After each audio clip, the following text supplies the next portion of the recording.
Bugungi video obzorimizda oddiy robot plyusos emas. O'zi plyusos qiladi, changga artadi, polni artadi, o'zini o'zi yuvadi, tozalaydi, o'zi musorni to'kadi. Biza EcoVax T90 Pro Omni modeli to'g'risida gaplashyapmiz. Aynan bugun sizga shuni podrobniy obzorini gapirib beramiz, xarakteristikasi, brend to'g'risida ham qisqacha ma'lumot berib o'tamiz. EcoVax to'g'risida keling qisqacha gaplashib o'tamiz. EcoVax o'zi qanaqa brend? Keling misol tariqasida robot plyusoslarni oladigan bo'lsak, top 3 talikda globalniy darajasi top 3 talikda turadi. Ya'ni Roborock, Dream, undan keyin EcoVax turadi. Undan tashqari EcoVaxning o'zi yo'nalishlar juda ham keng, aynan robototexnikada.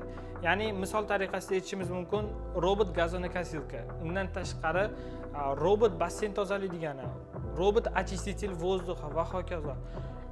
Hamma yo'nalishlarda robot texnikasini chiqarib ko'rgan bitta elektromobil chiqarishga ulgurmagan Xiaomi'ga o'xshab. Lekin shunga qaramasdan globalniy holati juda ham zo'r ketayotgan, o'sishda davom etayotgan brendlardan bittasi hisoblanadi. To'g'ri, bizani bozorda bu brendga ozgina ishonch bo'lmasligi mumkin, chunki bizani regionga mo'ljallab chiqarilgan versiyasi bo'lmasligi mumkin. Lekin sizga aynan xuddi shunaqa versiyasi kerak bo'ladigan bo'lsa, qayerdan xarid qilishingiz mumkinligini video tagida silkasini qoldirib ketaman. Bemalol ularga murojaat qilib, xarid amalga oshirsangiz bo'ladi. Endi robot plyusosimizni obzorini boshlaydigan bo'lsak, T90 Pro Omni modeli bu sub flagman hisoblanadi. Aynan o'zi EcoVax lineykasida flagman seriyasi X dan boshlanadigan bo'lsa, misol tariqasida X11 siklonni aytsak bo'ladi. Undan tashqari yangi modellardan X12 Omni siklonni aytsak bo'ladi. T90 Pro Omni bitta past kategoriya hisoblanadi. Undan tashqari parametrlari ham juda ham zo'r. O'zini kategoriyasiga qaramasdan, ayniqsa dizayni o'ziga jalb qiladigan darajada qilib ishlangan. Xuddi material teksturasini, effektini beradigan qilib ishlashgan. Xuddi Omni stansiyasida ham robot plyusosida o'zida ham shunaqa o'zini teksturasi bor. Bu boshqa robot plyusoslardan farq qiladi. Aynan bunaqa tekstura bilan hamma brend ham robot plyusos ishlab chiqaravermaydi. Qalinligiga ham ahamiyat berishingizni so'rab qolardim, chunki 95 mm. Ba'zi bir, ya'ni ko'p robot plyusoslarda tepasida bilsangiz dumaloq lidari chiqib turadi. Aynan shu lidari ham ba'zi bir joylarda tor yoki past joylarga kirishga xalaqit beradi. EcoVax injenerlari aynan shuni ham inobatga olib, lidar hamma kerakli datchiklarni korpusi ichiga chiroyli qilib joylashtirishgan. Robot plyusos parametrlari keladigan bo'lsak, tortish kuchi 30 000 paskal.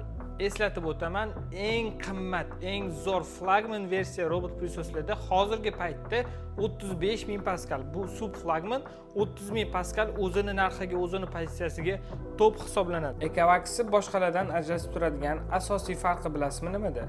EcoVax asosan urg'uni avtonom ishlash prinsipiga qaratgan. Chunki odatda insonlar robotlardan avtonomlik talab qiladi. Minimal insonlarning ishtiroki bilan maksimal ekonom, ya'ni vaqt taraflama. Shuning uchun ham Yevropada ko'proq EcoVaxni tanlashadi. Chunki unda ham zamonaviylik, ham dizayn uyg'unligi mavjud. Hozirgi kundagi robotlar bo'yicha raqobat keskin bo'lishiga qaramay, EcoVaxga ishonch bildirayotgan insonlar soni kundan kunga oshyapti. O'ziga xos xususiyatlariga to'xtaladigan bo'lsak, bu TrueTangel Toru 0. Bu ip, soch yoki hayvonlarning yungini o'ralashib qolishini oldini olish maqsadida ishlatilgan funksiya. Sochli turboshotkani burchagiga yig'iladi va o'zi tortib olishini ta'minlaydi. Lekin flagman versiyalarda aynan sochlarni kesib tashlash uchun o'tkir plastmas tig'lar qo'yiladi. Plyusosda ishlab berish maydoni 500 kvadrat metrga mo'ljallangan. Baribir tajribaga tayanib baho beradigan bo'lsak, 350 kvadrat metrlik joygacha hisob olinsa maqsadga muvofiq bo'ladi. Toza suv baki 4 litr, kir suv baki esa 2,5 litrgacha. Shu hajmlar bilan muntazam faqat vlajniy uborkani o'zida 400 kvadrat metrlik joyni tozalab yura oladi. Mop sochig'ini 75 darajagacha issiq suvda yuvadi. Vlajniy uborka paytida ham doimiy issiq suv berib turgani hisobiga bir necha barobarga yaxshiroq tozalaydi. Bu plyusosda o'zmoroller 3.0 qo'yilgan. Uzunligi 27 cm. EcoVax tomonidan birinchilardan ishlatilgan texnologiya. Videoda ko'rayotganingizga oddiy sochlarga qaraganda kamida 30-40% gacha effektiv tozalaydi. Vlajniy uborka paytida esa bu roller va yon shotkasi yonga chiqib, burchakdagi kirlarni ham tozalab ketadi. Aynan shu modelda xuddi flagmanlarga o'xshab kameralar ham qo'yilgan. Ulardan siz istalgan payt foydalanib, uyingizni kuzatib turish imkoniga ham ega bo'lasiz. Itokka to'xtaladigan bo'lsak, men plyusi deb bildim buni ajoyib dizaynini. 30,000 paskal tortish kuchi bu o'zini sinifiga juda ham yuqori ko'rsatkich hisoblanadi. Влажный уборка rollerning sistema. Undan tashqari aytganimdek rostdan ham ishonchli brend. Va yana bitta plyusi navigatsiyasi lidari ichiga joylashtirilganligi. Bu keyinchalik o'zingiz olib ishlatib foydalanganingizda plyusligini tushunib yetasiz, chunki qalinligi aytib o'tganimizdek 95 mm. Minusiga keladigan bo'lsak, Alisani poddeshka qilmaydi. Endi shuni men minus deb bildim. Siz uchun bu minusmi? Kommentariyada fikringizni kutib qolamiz. Lekin Alexani, Siri'ni Google Home poddeshka qiladi.